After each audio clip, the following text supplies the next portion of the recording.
이번 영상은 샤오미 13T 프로의 20가지 필수 팁과 트릭을 알아보겠습니다. 그럼 시작해볼게요. 먼저 보여드리고 싶은 것은 고주사율 설정입니다. 설정이 들어가서 디스플레이 및 밝기를 찾으세요. 사실 밝기를 조금 조정해 볼게요. 아래쪽에 주사율 설정이 있습니다. 현재는 기본값으로 설정돼 있어서 자동으로 조정됩니다. 144Hz와 60Hz 사이에서요. 모든 것은 상황에 따라 달라지지만 사용자 지정 주사율을 선택할 수도 있고, 예를 들어 144Hz 주사율을 항상 사용하도록 설정할 수도 있습니다. 항상요. 그래서 선택은 여러분에게 달려 있습니다. 저 같은 경우에는 항상 기본값을 사용합니다. 예를 들어 배터리가 20% 이하로 떨어지면 주사율이 표준으로 설정됩니다. 즉, 배터리를 아끼기 위해 60Hz로 설정하는 것이고, 그 위에 있는 첫 번째 옵션이 자동 밝기입니다.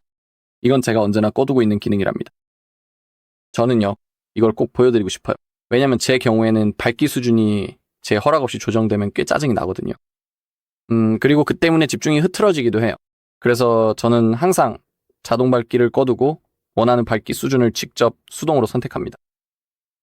하지만 모든 것은 여러분의 선택에 달려 있어요. 이건 여러분의 기기니까요. 위쪽에서는 테마도 선택할 수 있는데 라이트 모드나 다크 모드 중에서 고를 수 있습니다. 그리고 다크 모드를 사용하면 배터리 소모가 더 적어요. 이 점을 알아두면 좋겠죠. 그리고 다크 모드 옵션도 있습니다. 다크 모드가 전환되도록 설정할 수도 있어요. 라이트 모드가 자동으로 다크 모드로 전환됩니다. 이 기능을 활성화하면은 두 가지 시나리오가 있어요. 일몰부터 일출까지 자동으로 전환되거나 사용자 지정 옵션을 선택할 수 있습니다. 그리고 원하는 시간을 직접 선택할 수도 있어요. 예를 들어 다크 모드는 오후 7시에 켜지고 오전 7시에 꺼지게 할 수 있습니다. 자동으로요. 모두 여러분의 선택에 달려 있습니다. 저 같은 경우에는 라이트 모드를 계속 사용할 거고 계속 진행해 볼게요. 이제 샤오미 하이퍼 AI로 넘어가 볼게요. 여기에는 제 개인적으로 최고의 기능들이 들어있고 AI 관련 기능부터 바로 살펴보겠습니다. AI 다이내믹 라이트 배경화면부터 시작해 볼게요. 여기에는 이 기능을 어떻게 사용하는지에 대한 간단한 튜토리얼이 있습니다. 시작을 눌러볼게요. 여기에는 이미 AI로 생성된 사진들이 몇 개 있어요. 예를 들어 이 파도 사진을 잠금 화면으로 선택해 볼게요. 여기에서 어떻게 보일지 미리 보기를 볼 수 있습니다. 꽤 멋져 보이네요. 정적인 배경 화면보다 약간 더 배터리를 소모한다는 점은 알아두셔야 하지만 정말 멋집니다. 또한 직접 AI 다이내믹 배경 화면을 만들 수도 있어요. 플러스 버튼을 누르고 원하는 사진을 선택하면 됩니다. 예를 들어 이 사진을 사용해 볼게요. AI가 이 사진으로 무엇을 할지 한번 볼까요? 사진이 회전하거나 비슷한 효과가 나올 수도 있어요. 생성 버튼을 클릭해야 합니다. 위쪽에요. 서버가 바쁘다고 나오고 약간 시간이 걸릴 수 있으니 조금만 기다려 봅시다.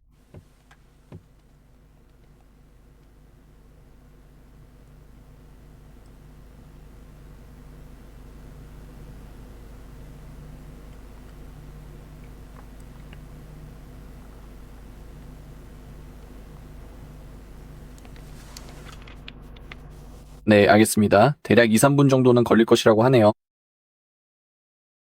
백그라운드에서 완료되도록 선택할 수도 있고 몇 초 후에 이 배경 화면으로 다시 돌아올 수 있습니다. 다른 것들도 계속해 봅시다. AI 글쓰기 기능으로 가볼게요. 예를 들어 이 기능은 우리의 메모와 함께 사용할 수 있습니다. 시작하기 버튼을 클릭해주세요. 새 메모가 생겼고 AI를 사용하려면은 이 연필 아이콘을 클릭해야 합니다. 동의하기를 클릭하세요. 그리고 한 번 더 확인해주세요. 또한 이러한 AI 기능을 사용하려면 샤오미 계정에 로그인해야 합니다. 샤오미 계정이 없어도 걱정하지 마세요. 완전히 무료로 계정을 만들 수 있습니다. 좋아요. 이제 프롬프트를 입력할 수 있습니다. 그러면 AI가 우리가 원하는 모든 것을 생성해 줍니다. 여기 세 가지 추천, 세 가지 예시가 있습니다. 그리고 우리는 그것을 만들 수 있습니다. 팁 체크리스트, 연례 회의, 연설문 작성, 또는 피트니스 계획 만들기 등이 있습니다. 아마도 다른 것을 생성해 볼까요? 구체적인 예시를 들어서 기사 생성을 직접 한번 진행해 보도록 하겠습니다. 사실 제가 역사는 깊게는 잘 알지 못하는 편이라서요. 비행기의 역사에 대해요. 더 자세한 답변을 원한다면 이렇게 타이피 기능을 선택하고 이제 이 화살표를 눌러 프롬프트를 입력하면 됩니다. 조금만 기다리면 되는데 보시다시피 모든 것이 생성되고 있습니다.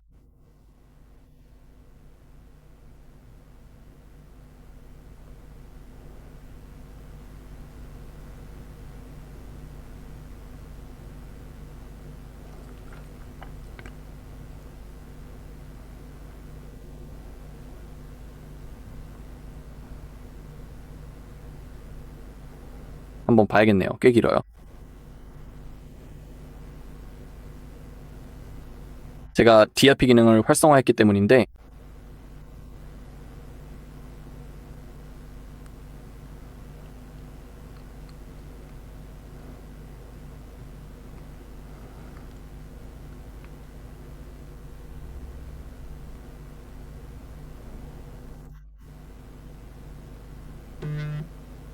좀 더 짧을 줄 알았어요. 생각보다 짧을 줄 알았는데 지금 벌써 5,000자 정도나 넘어가는 것 같네요.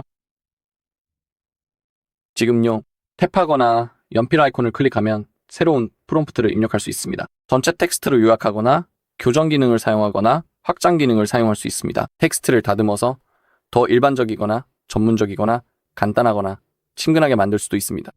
tekst를 요약해 보겠습니다. 지금요, 더 적은 텍스트를 선택해야 한다고 나오네요. 현재 약 5,000자 정도의 분량이 선택되어 있는 상태라서 아마도 저는 그 중에서 아주 일부분만 따로 선택을 하게 될 것 같습니다. 이 부분만요. 좋아요. 그리고 요약 기능을 사용해 봅시다.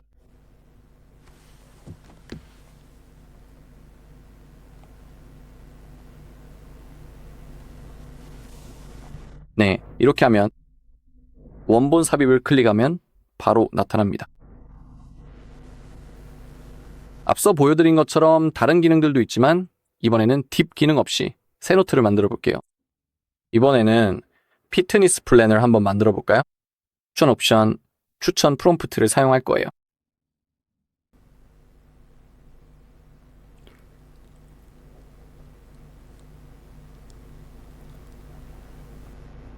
좋아요. 이제 충분한 것 같으니 다른 기능들도 보여드리고 싶어서요. 다시 한번 전체 텍스트를 선택해 봅시다. 그 아이콘을 클릭해 보세요. 예를 들어 더 전문적으로 만들 수도 있습니다. 네, 모든 내용이 다시 생성되고 있습니다. 조금만 더 기다리면 됩니다.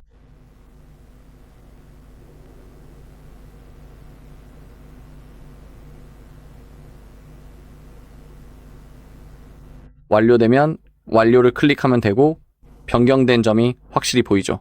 이게 바로 노트에서의 AI 기능입니다. 이 기능을 직접 사용해 보시길 강력히 추천합니다. 동적 배경화면이 준비되었다는 알림을 받았으니 다시 돌아가서 이 아이콘을 눌러볼게요.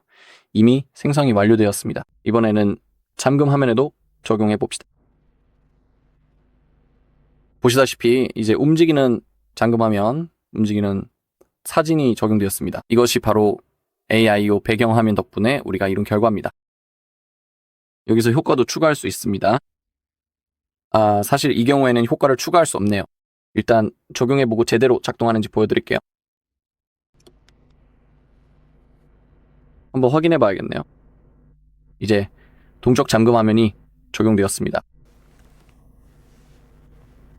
그리고 영상 전에 AI 홈 화면도 선택해 두었습니다. AI가 홈 화면을 꾸며줄 거예요.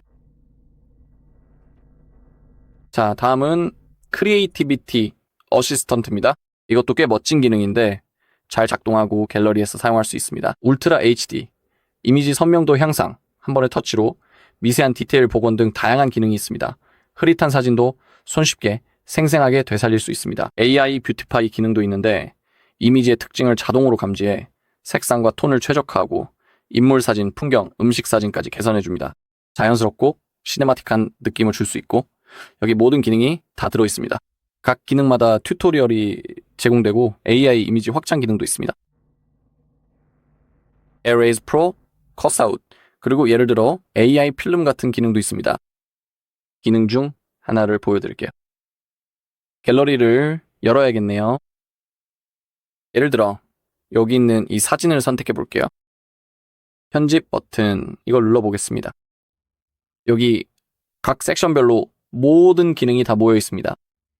예를 들어 울트라 HD 기능이 있습니다. 이 기능은 이미지를 복원해 주지만 이 사진은 꽤 괜찮아서 복원할 부분이 없는 것 같아요. 흐릿하거나 그런 것도 아니고요. 그래도 어떤 변화가 있을지 한번 볼게요. 변화가 있을까요?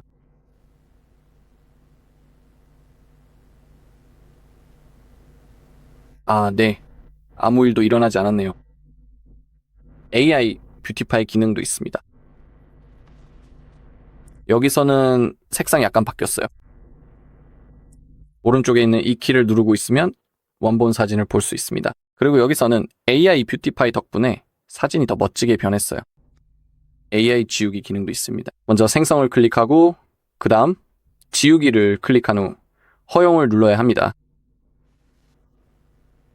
먼저 로딩이 필요하니까 잠시 기다려야 해요.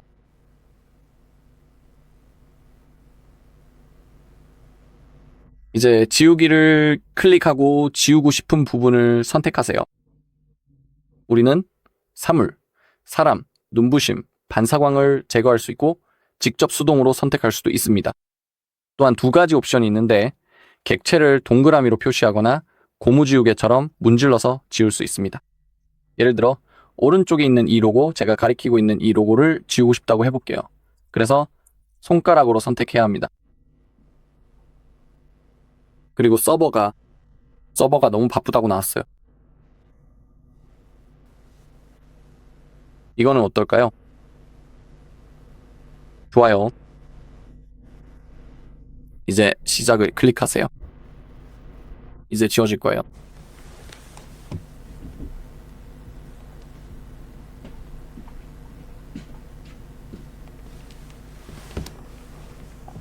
보시는 것처럼 잘 제거됐습니다. 변경사항을 저장하려면 이 버튼을 누르고 그 다음 저장을 누르세요. 이게 원본 사진이었어요. 그리고 여기서는 AI 뷰티파이로 약간 보정이 되었습니다. 그리고 가운데 있던 이 로고도 제거했습니다. 이렇게 이 기능이 작동합니다. 그리고 다른 기능들도 직접 사용해 보시길 강력히 추천드려요. 계속 진행해 봅시다. AI 음성 인식 기능이 있습니다. 이 기능은 저희 녹음기 앱과 함께 작동합니다. 녹음 중에 음성을 자동으로 텍스트로 변환해주기 때문에 실시간으로 전사 내용을 확인할 수 있습니다. 또한 하자 구분도 가능합니다. 하자들이 식별될 거예요. 자, 이제 다음으로 녹음기를 열어주시면 되겠습니다. 먼저 DAW를 찾아야겠네요. 네, 여기 있습니다. 앱을 사용하는 동안 허용을 클릭해 봅시다. 알림도 허용할 수 있습니다. 그리고 이제 녹음이 시작되었습니다. 보시다시피 AI 음성 인식이 이미 작동 중이고 실시간으로 생성되는 자막을 볼 수 있습니다. 이 기능이 기본적으로 이렇게 작동합니다. 저 말고는 다른 화자가 없어서 그래서 화자에만 표시되는 거예요. 네, 화자일입니다. 하지만 만약 더 많은 사람이 있다면 화자별로 구분되어 화면에 표시될 예정이에요. 저장을 원하시면 버튼을 누르세요. 네, 이제 전사가 완료될 때까지 기다려야 합니다.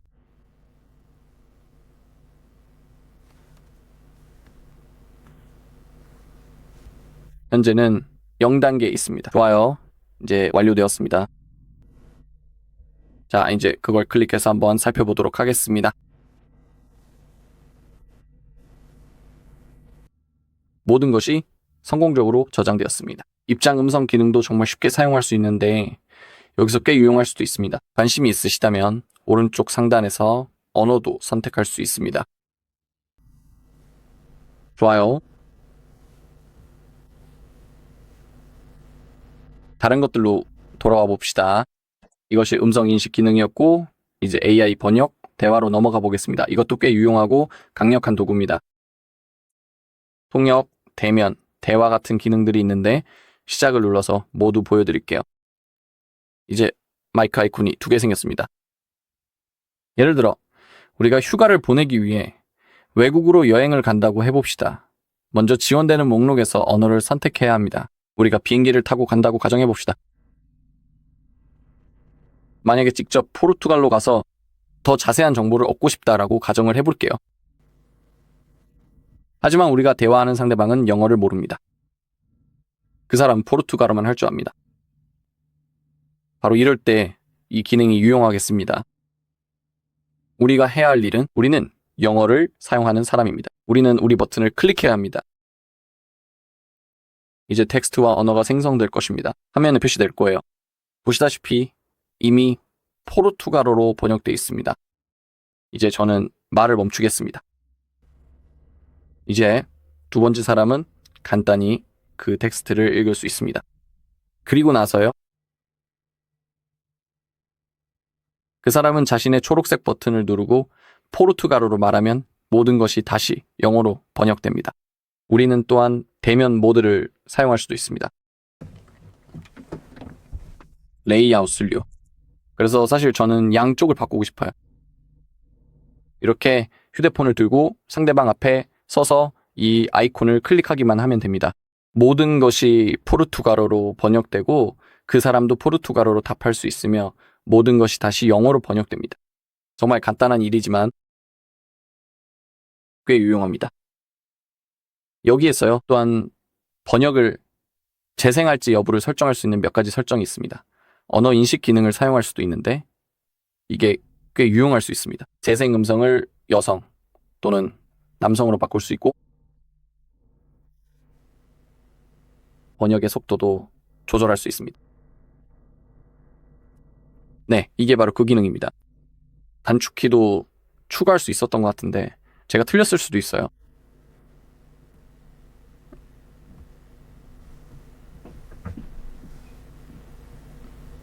아니면 제가 잘못 알고 있을 수도 있죠.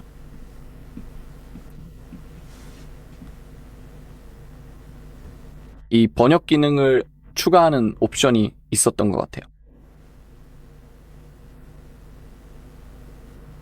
네, 아니면 제가 잘못 알고 있을 수도 있네요. 자, 다시 기능들로 돌아가 보죠. 이제 통역사 기능이 있습니다. 안타깝게도 이 기능은 아직 보여드릴 수 없습니다. 통화나 회의 중에 사용되는 기능이기 때문입니다.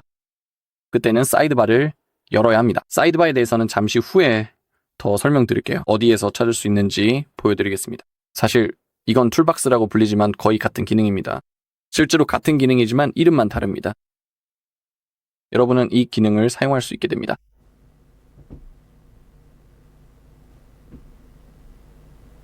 통화나 회의 중에 음성을 인식하고 번역할 수 있습니다. 이제 사이트 툴박스에 대해 더 설명드릴게요.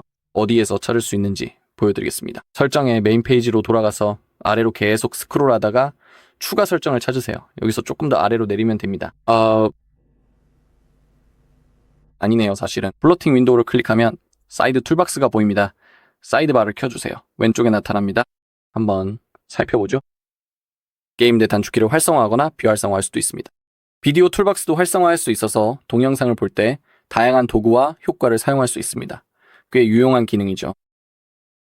홀 툴박스도 있는데 전체 화면이나 영상 통화 중에 뷰티파이 등 다양한 기능을 사용할 수 있습니다. 여기에서 사이드 툴박스와 함께 사용할 앱을 관리할 수 있습니다. 사이드바를 실행하려면 화면 가장자리에서 중앙으로 슬라이드하면 됩니다. 여기에는 몇 가지 앱들이 있습니다. 한번 살펴봐야겠네요. 아래로 스크롤하면 플러스 아이콘을 클릭해서 직접 사이드바를 정렬할 수 있습니다. 현재 우리가 볼 수 있었던 앱들은 AI가 생성한 앱들이었습니다. 즉 추천된 앱들이었지만 이 바에 앱을 직접 추가할 수도 있습니다. 예를 들어 저는 크롬과 계산기를 자주 사용하니까 추가하고 싶어요. 그리고 메시지, 노트, 구글 맵도 추가해보죠. 저장하려면 완료 버튼을 누르면 됩니다. 보시다시피 추가한 앱이 나타납니다. 이제는 사이드바에서 원하는 앱을 직접 탭하면 화면 위에 플로팅 윈도우 형태로 바로 열리게 됩니다. 이렇게요. 플로팅 윈도우의 경우 크기를 조절할 수 있습니다. 가장자리를 잡으면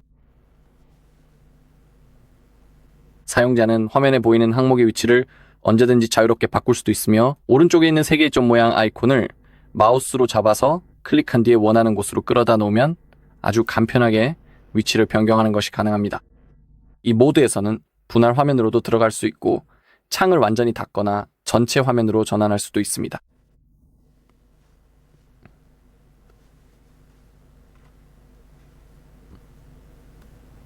창을 최소화할 수도 있습니다. 이제 창이 아주 작아질 거예요. 가장자리에 붙여둘 수도 있습니다. 그리고 물론 동시에 여러 개의 플로팅 윈도우를 열 수도 있습니다. 제가 직접 보여드릴게요. 이번에는 페이스북을 사용해 보겠습니다. 로그인되어 있진 않지만 문제는 없을 거예요. 한번 확인해 봐야겠네요. 모든 기능이 완벽하게 작동합니다. 모든 앱이 물론 완전히 반응형입니다. 그래서 휴대폰에서 여러 가지를 동시에 할 때 멀티태스킹에 정말 유용합니다. 기본적으로 이게 전부입니다. 그리고 이 기능이 어떻게 작동하는지 궁금하시죠? 앱에서 바로 플로팅 윈도우로 진입할 수도 있습니다.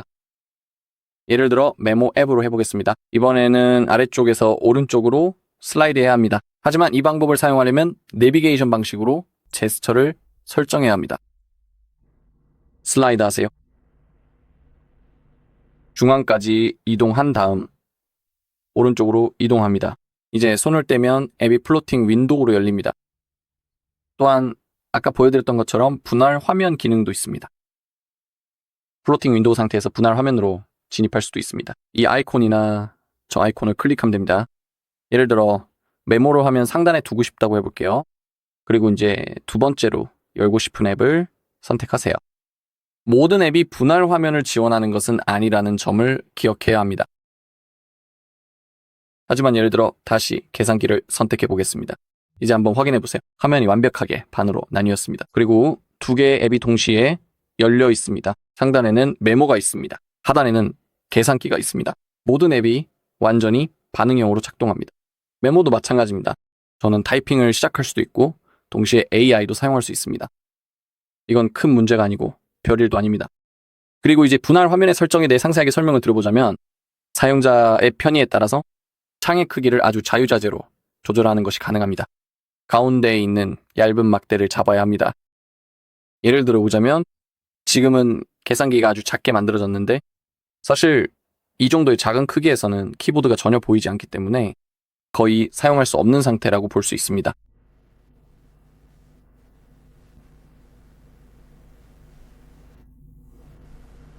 그리고 너무 많이 움직이면 알아두셔야 할 점이 있습니다. 그리고 손을 떼면 화면에서 메모가 닫히고 계산기가 전체 화면으로 열린다는 안내도 볼 수 있습니다. 이 점을 염두에 두세요. 가운데 막대를 2번 탭하면 앱의 위치를 바꿀 수 있습니다. 앱의 위치를요. 그리고 더 멋진 점은 세 번째 앱을 플로팅 윈도우로 열 수 있다는 것입니다. 그래서 말씀드렸듯이 멀티태스킹에 정말 유용합니다. 그리고 꼭 직접 한번 시도해 보시길 강력히 추천합니다. 이제는 이 기능을 마무리하고 다른 것들을 살펴보겠습니다. 사실 백그라운드에 있는 모든 앱을 닫을게요. 이제 제스처 관련 기능으로 가봅시다.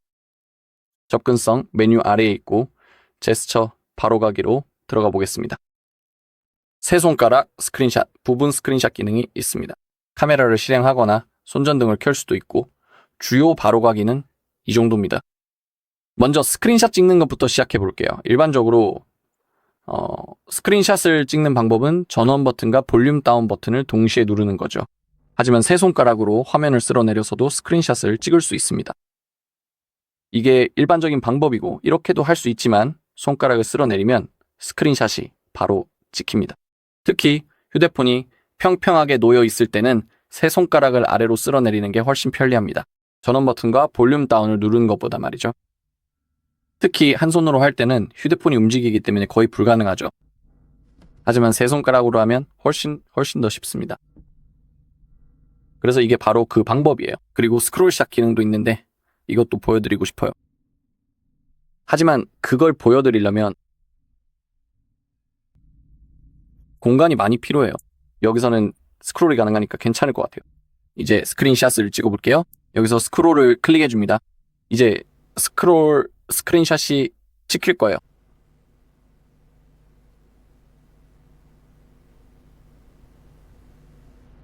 그리고 이렇게 보입니다. 이제 전체 설정 앱에서 정말 길고 긴 스크린샷을 찍은 거죠. 꽤 유용해요. 보통이라면 각 섹션마다 스크린샷을 찍으려면 최소한 3번은 찍어야 했을 거예요. 하지만 스크롤샷 덕분에 한 번의 동작으로 한 장의 스크린샷만으로 끝낼 수 있었어요. 원하는 모든 정보를 한 번에 담을 수 있었습니다. 좋아요. 계속해봅시다. 사실 다시 접근성의 제스처 바로가기로 돌아가 볼게요. 이번에는 부분 스크린샷을 해보겠습니다. 화면에 세 손가락을 올려서 꾹 눌러주기만 하면 돼요. 이제 스크린샷을 찍고 싶은 화면의 부분을 선택할 수 있습니다. 또한 모양도 선택할 수 있어서 꽤 멋져요. 예를 들어 이 선택된 모양으로 보여드릴게요. 원하는 대로 아무거나 그릴 수 있습니다. 예를 들어서 제가 직접 한번 그려본다고 해볼게요. 하트 같은 걸 그리면은 이렇게 보일 거예요. 물론 저장도 할 수 있고 갤러리에 나타난 것도 보여드릴게요. 이렇게요.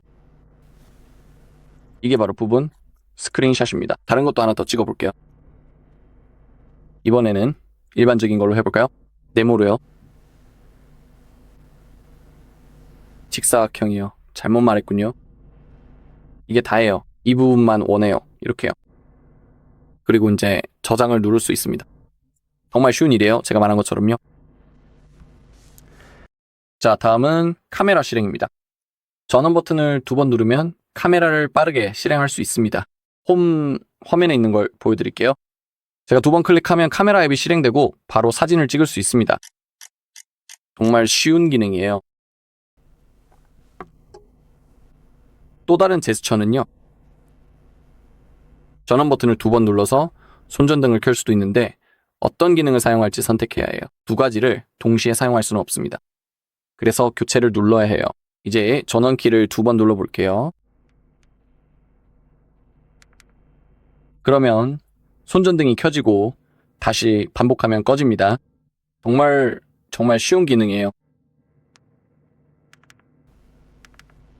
완전히 반응도 빠르고 모든 게 제대로 작동합니다. 계속 진행해 볼게요. 자, 이제 제가 보여드리고 싶었던 제스처 단축키는 여기까지입니다. 이제 보안 앱으로 가볼게요.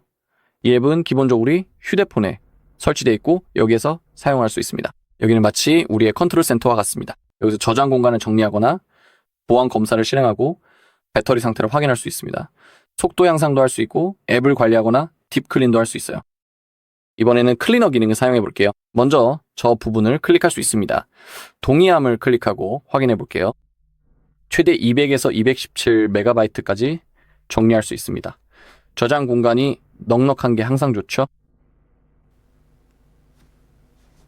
많은 저장 공간을 확보할 수 있습니다. 또한 보안 검사를 실행해서 잠재적인 위협이나 바이러스를 찾아볼 수도 있습니다. 그래서 이런 검사는 자주 해주는 게 좋아요. 제 경우에는 모든 게 괜찮다고 나오네요. 그래서 따로 조치할 필요는 없습니다. 이제 배터리 항목이 있습니다. 여기에서는 현재 모드를 확인하고 변경할 수도 있습니다. 현재는 균형 모드를 사용하고 있지만 퍼포먼스 모드도 있습니다. 이 모드는 예를 들어 게임을 할 때 가장 좋습니다. 하지만 이 모드를 켜면 배터리 소모가 더 많아지고 온도가 올라갈 수 있다는 점을 알아두셔야 합니다. 그래서 이 모드는 게임을 할 때 2에서 3시간 정도만 사용하는 것이 좋고 항상 켜두는 것은 추천하지 않습니다. 왜냐면 아시다시피 기기가 과열되는 것은 좋지 않으니 그런 상황은 피하는 게 좋습니다. 그리고 배터리와 관련된 다른 기능으로는 배터리 보호 기능을 활성화할 수 있습니다. 이 기능은 정말 유용합니다. 지능형 충전 기능도 있는데 꼭 켜두는 것을 강력히 추천합니다. 왜냐하면 배터리를 과충전하는 것도 좋지 않기 때문이죠. 이런 상황도 피해야 합니다. 기기와 배터리가 과열되고 과부하가 걸리면 배터리 수명과 용량이 점점 줄어들게 됩니다. 우리는 그런 걸 원하지 않으니까 좋은 용량을 유지하고 싶잖아요. 또한 충전 옵션도 있는데 스마트 충전 기능이 있습니다. 이 기능은 배터리 잔량, 온도, 앱 사용량에 따라 충전 속도를 자동으로 조절해줍니다. 이 기능은 배터리가 적을 때 더 빠르게 충전해주고 배터리가 많을 때는 성능을 부드럽게 유지해줍니다. 이건 좋은 점이죠. 예를 들어 여기서 무선 역충전 기능도 활성화할 수 있습니다. 자, 다음은 여기 부스트 스피드 기능입니다. 이걸 클릭해 봅시다. 부스트 스피드를 클릭할 수 있습니다. 그리고 1.3GB로 확보했고 이제 기기가 10%더 빨라졌습니다. 좋아요. 계속 진행해 봅시다. 또한 바로가기를 홈 화면에 추가할 수도 있는데 저도 그렇게 했어요. 여기에서요, 딥클린도 실행할 수 있습니다. 여기에서는 공간을 확보하기 위해 삭제할 수 있는 항목들이 추천되어 있는데 예를 들어 이 목록에서 사용하지 않는 앱을 선택할 수 있습니다. 하지만 그중 일부는 시스템 앱이기 때문에 삭제하거나 설치하지 않는 것이 좋습니다. 예를 들어 Android 시스템 키 Verify가 있습니다. 저는 그건 삭제하지 않을 거예요. 그건 보안 앱이었으니까요. 이제 데이터 백업을 만드는 방법을 보여드릴게요. 이건 정말 유용한 기능이고 저도 항상 데이터를 백업해둡니다. 휴대전화 정보로 이동한 다음 아래로 계속 스크롤해서 백업 및 복원을 찾으세요. 여기에서 실제로 백업을 만드는 3가지 옵션이 있습니다. 모바일 기기, 샤오미 클라우드, 그리고 구글 백업이 있습니다. 컴퓨터로 백업할 때는 기본적으로 모바일 기기에서 생성된 로컬 백업을 컴퓨터로 복사하는 방식입니다. 이건 할 수 있는 방법이긴 하지만 저는 그렇게 선호하지는 않습니다. 제 경우에는 그게 최선의 방법은 아니에요. 왜냐하면 예를 들어 모바일 기기에서 백업을 만들면 그 백업은 기기의 내부 저장소에 저장되기 때문입니다. 그래서 예를 들어 만약에 기기를 초기화하면 이 백업도 함께 삭제됩니다. 그래서 저는 이 방법을 별로 좋아하지 않습니다.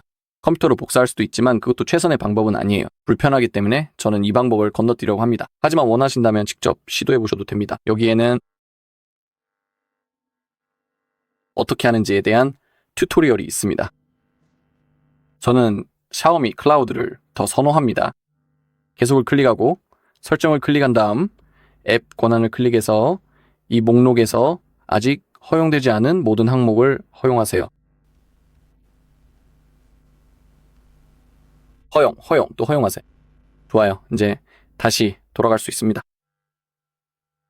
이제 백업을 만들려면 어느 정도의 여유 저장 공간이 필요하고 물론 샤오미 계정에 로그인되어 있어야 합니다. 지금용 또한 클라우드 저장소를 관리할 수도 있습니다. 예를 들어 공간이 부족하다면 이전 백업을 삭제할 수 있습니다. 예를 들어 저는 이 백업이 있는데 더 이상 필요하지 않아서 곧 삭제할 예정입니다. 좋아요. 이제 공간이 많이 생겼습니다. 이제 백업을 클릭하고 허용을 클릭한 다음 백업을 생성하려면 버튼을 누르세요. 확인해 봐야겠네요. 이 작업은 5분에서 10분 정도 걸릴 수 있으니 계속 기다려 봅시다.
좋아요. 백업이 완료되었습니다. 나중에 복원하려면 동일한 샤오미 계정에 로그인되어 있어야 합니다. 이제 우리의 클라우드에 안전하게 저장되었습니다. 아래쪽에는 구글 백업도 있습니다. 이것도 꽤 잘 작동합니다. 백업 세부 정보 아래에서 모든 항목이 활성화되어 있는지 꼭 확인하세요. 제 경우에는 활성화되어 있지 않습니다. 그래서 여기서 바로 백업을 활성화해 봅시다.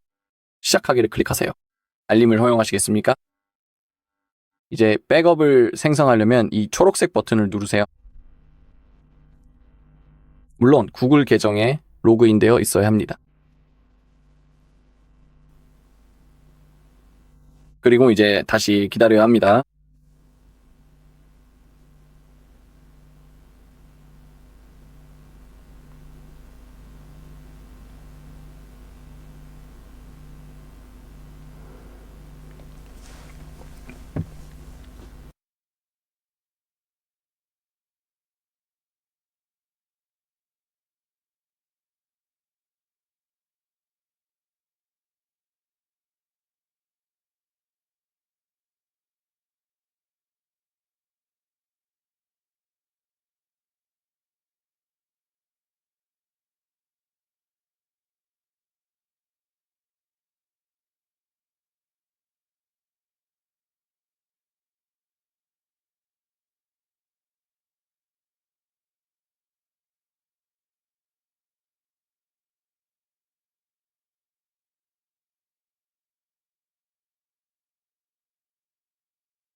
좋아요. 아래쪽에서 데이터가 백업된 것을 확인할 수 있습니다. 여기에는 현재 로그인되어 있는 구글 계정이 표시됩니다. 그리고 그 계정에 우리의 백업이 저장되고 보관됩니다. 물론 클라우드에도 저장됩니다. 그리고 샤오미 백업과 마찬가지로 나중에 다른 기기에서 데이터를 복원하고 싶다면 동일한 구글 계정으로 로그인하기만 하면 복원이 가능합니다. 좋아요. 마지막으로 기기에서 업데이트를 확인하는 방법을 보여드릴게요. 방법은 뒤로 가서 이제 다시 메인 페이지 화면으로 천천히 돌아가 보도록 하겠습니다. 여기에서 보시면 아시겠지만 만약에 여러분께서 원하시는 상황이 생기신다면 가능한 업데이트가 나타나면 여기에서 클릭할 수 있습니다. 그리고 만약 업데이트가 있다면 바로 여기에서 확인할 수 있습니다. 그리고 물론 가능한 한 빨리 다운로드 해야 합니다. 좋아요. 준비한 내용은 여기까지입니다. 시청해주셔서 감사하며 도움되셨다면 구독과 좋아요 부탁드립니다.